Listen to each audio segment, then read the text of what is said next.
কতবার যে তোমাকে স্পর্শ করতে গিয়ে গুটিয়ে নিয়েছি হাত, সে কথা ঈশ্বর জানেন। তোমাকে ভালোবাসার কথা বলতে গিয়েও কতবার যে আমি সে কথা বলিনি, সে কথা আমার ঈশ্বর জানেন। তোমার হাতের মৃদু করনাড়ার শব্দ শুনে জেগে উঠবার জন্য দরজার সঙ্গে চুম্বকের মতন আমি গেঁথে রেখেছিলাম আমার কর্ণযুগল। তুমি এসে আমাকে ডেকে বলবে, ওই ওঠো।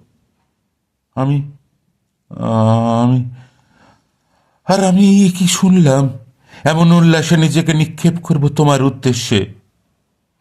কতবার যে এরকম একটি দৃশ্যের কথা আমি মনে মনে কল্পনা করেছি, সে কথা আমার ঈশ্বর জানেন। আমার চুল পেকেছে তোমার জন্য, আমার গায়ে জ্বর এসেছে তোমার জন্য। আমার ঈশ্বর জানেন আমার মৃত্যু হবে তোমার জন্য। তারপর অনেক দিন পর একদিন তুমিও জানবে আমি জন্মেছিলাম তোমার জন্য, শুধু তোমার জন্য।